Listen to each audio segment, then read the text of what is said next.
Hi there and welcome back to Yoga for Knitters. My name is Kim and I am a knitter and a yoga teacher based in central Alberta in Canada. And I'm a fellow Woolly Thistler, so I'm happy to be a part of this big online family with you. Today's yoga class is all about the hips. We do a lot of sitting when we knit, don't we? I mean, probably like 99% of us that knit do it while sitting. So do you sit like this? Like this? Like this? Like this? No matter how you sit, the muscles get bunged up. You know, some of the muscles are too tight from sitting, like our hip flexors. Some of them maybe are too loose and they just don't move. So what happens is you get stiff, tight hips. Over time, that can cause pain, issues, reduce mobility, all sorts of bad stuff. So we want to get into the hips, move the hips around so that we can keep sitting and knitting. Let's do it. So for today's practice, we will be using a strap. Any strap will do. And a block. Okay, let's get started on our blocks. So you have a choice. We're going to get into the hips and we're going to explore all the different ways they move. So let's start by sitting on the block, rolling the hips in until the thighs touch together and the feet are out. So we've got like a, I don't know what degree that is, 20, 30 degree bend at the knee. The thighs are rolling in, the calves are rolling out. And if that feels really easy for you, like, oh, this block is kind of taking the fun out of it, you can get rid of the block and sit right down on the mat. Or the opposite, if you need a little bit more height, you can either do 2 blocks or you can sit way up on a stacked block. Just find the height that works for you. I'm going to sit just on the low setting here. Okay, thighs together and calves rolled out. We're just going to do a little stretching. So inhale the left arm up and then reach it over to the right. Inhale both arms up and reach the right arm over to the left. Inhale both arms up.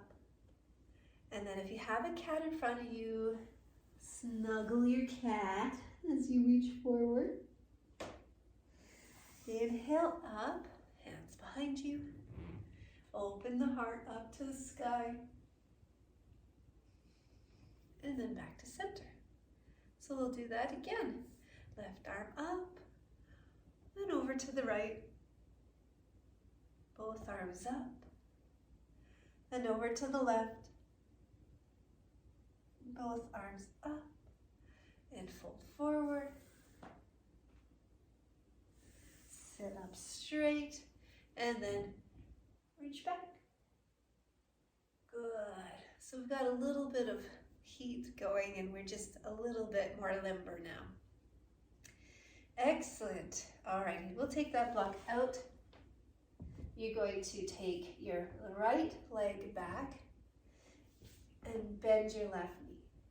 Take as long as you need to get into this position so that your ankle is underneath your knee and then that right knee is a little further back. So we have about a 45-degree angle here at the hips.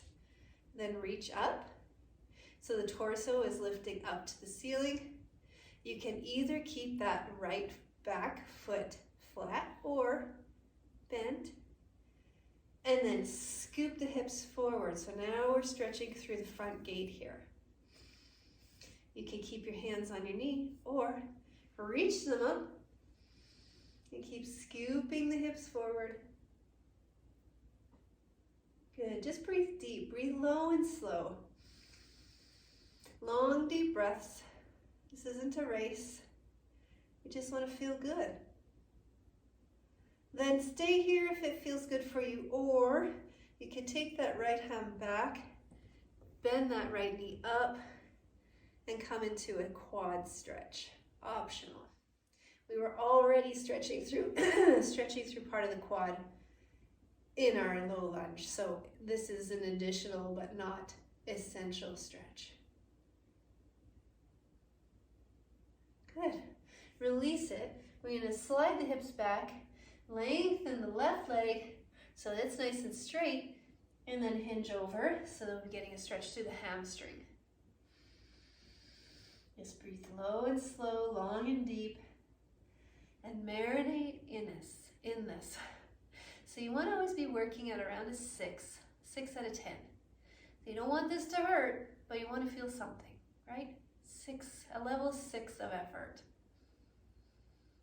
I also like to call it sweet discomfort. Let's switch sides. So bring that left leg back, slide the right leg forward, place the right knee over your ankle, and the left leg is about 45 at the hip. Then squeeze up. Choose the foot position that works best for you. Feeling the stretch through the front gate, and then reach the arms up if that feels all right. Personalize your practice. It's your body. So what anyone else is doing is completely irrelevant. All it matters is that you're working to your 6, you're not feeling any pain, and you're there listening to what your body needs today. If you want to take that left leg up into the quad stretch, go ahead.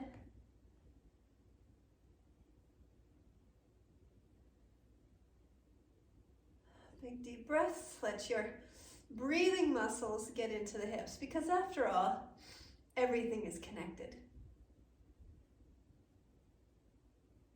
Good.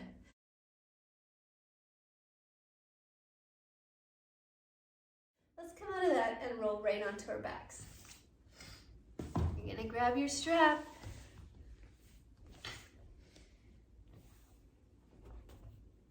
Okay. Let's try the first one without a strap. So you're going to bring your left knee in, give it a nice big hug, and just stretch that right leg away from you. You're probably not at a 6 right now, and that's okay. Just be here and enjoy it. Breathe into the back of your thigh.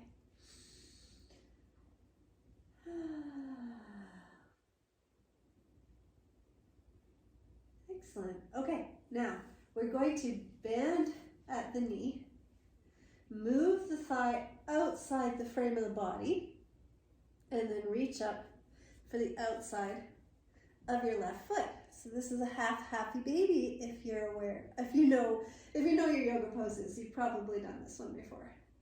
A half happy baby. So we're using your left arm to pull the knee towards the floor. The right leg is still nice and straight, and there is a lengthening through the front of the leg, right hip, and the back of the left leg.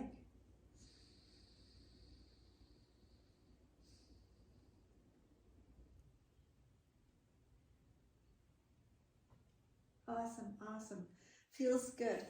Long, slow breath.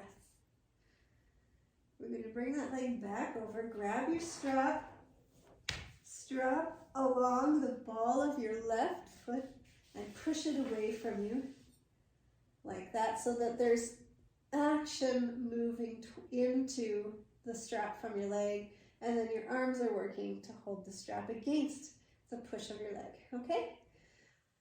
Then start to move the leg towards you until you find your 6. Stay there. If the 6 dissolves and gets a little light, maybe moving into a 5 or 4, then take another millimeter and bring the leg towards you. If your right hip wants to pop up and roll, then you're going to just hold onto the strap with your left arm only. Take your right hand and push that hip down so that both hip points are touching the mat. Both hip points in the back of your body are touching the mat. Now that the hips settled, we're going to switch this into the right hand. and pull the leg slightly towards the right. You'll feel it. You'll know when you get there. It's not a very big movement. Just breathe here.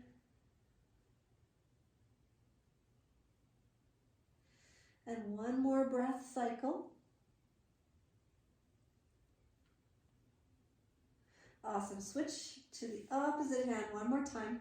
And this time we're going to use our arm strength to open that left leg out to the left, to wherever your 6 is, and use your arm to support you there. Watch that the right hip's not rolling up. We still want both butt cheeks on the mat.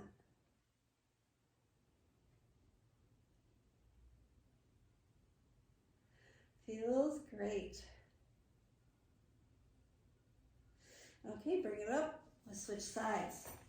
So have that strap handy. Bring the right knee in, give it a hug, and extend the left leg away from you. And now, as you did that, I'm sure as you transitioned, you could really feel how much things moved and how much things changed.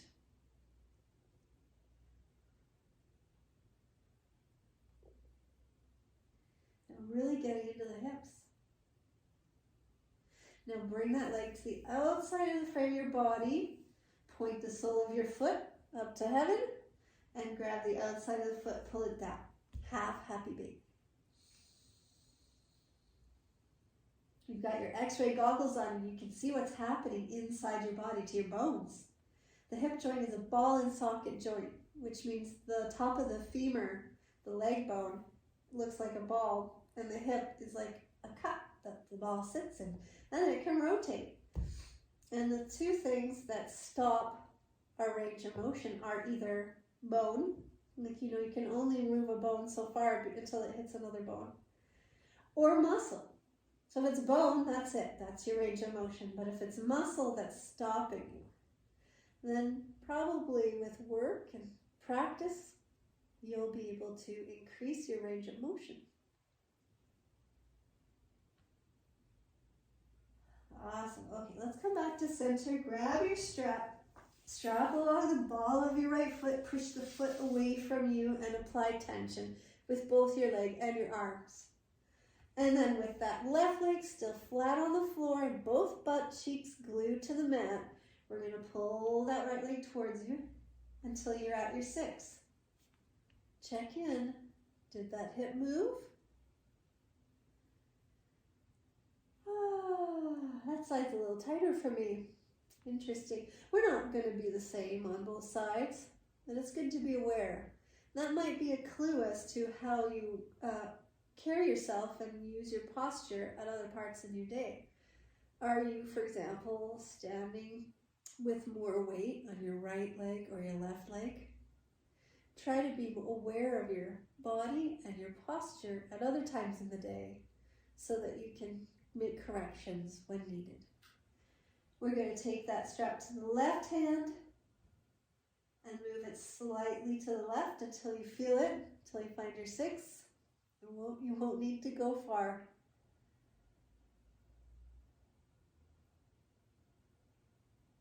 Breathe deep. Keep both butt cheeks on the floor.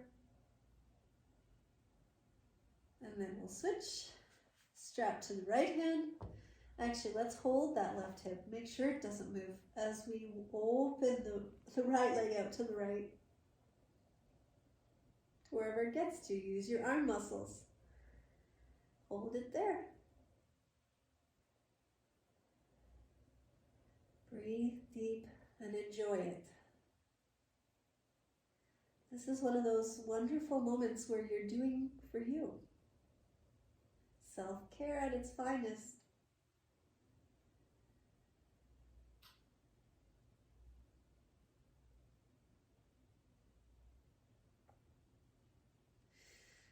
All right, come on up, back up. We can unhook.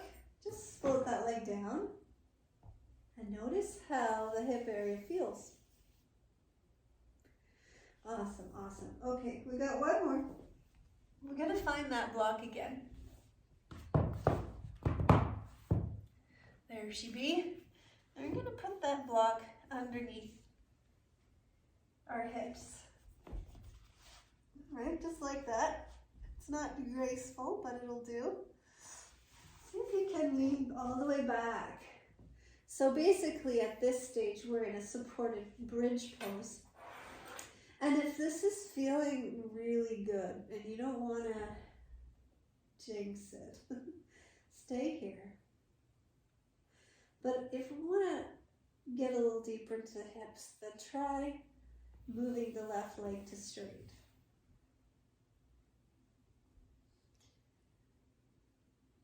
And then maybe the right leg joins the left. You're going to have some compression in the low back. That's fine. That's normal. If it doesn't hurt, then go with it.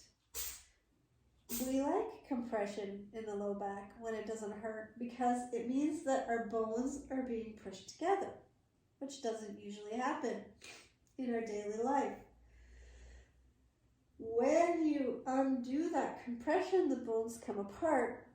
The bones are like, hey, I need to protect myself from that next time. I'm going to get stronger.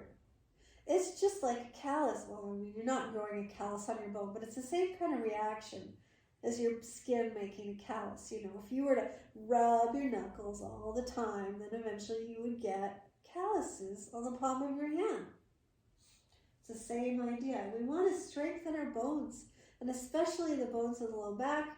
That's one of the most fatal areas, and I use that word lightly, not like literally, for osteoporosis. A lot of women who have osteoporosis have it in their low back. So that light compression of the low back bones is a very good thing. Breathe deep. Feel all this space, not just through the hips, but through the abdomen. This is wonderful for digestion and movement. If you've got cramps, this could help. And it's just really good for you. Take one more deep breath in.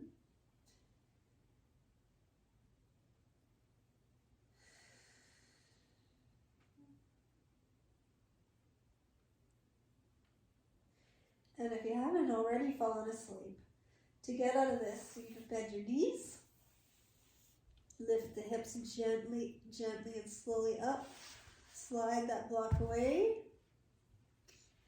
and come to a sitting position. Right, last one. You know, cross that left leg in front and then right leg over top, like that. All right. And then we're just going to twist. So our torso, our spine stays straight. We're just going to wrap the meat around the bone. Okay, so just hugging that right thigh, right knee in. Wrap yourself around and get that stretch through the outer right hip.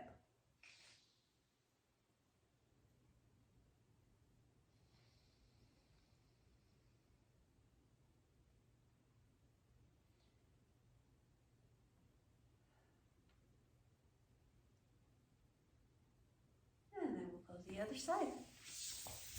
That was a friendly one.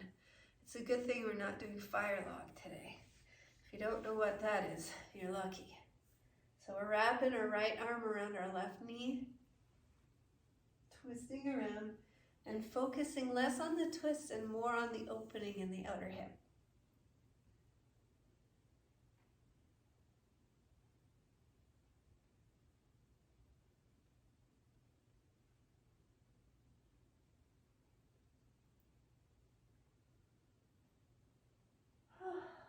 Oh, I could stay like that all day. It's wonderful. Thank you so much for joining me. I hope that you have happy hips. Go for a walk if you can after this and make sure that everything's still moving and flowing. Thank you so much for joining me. I will see you next time. Namaste.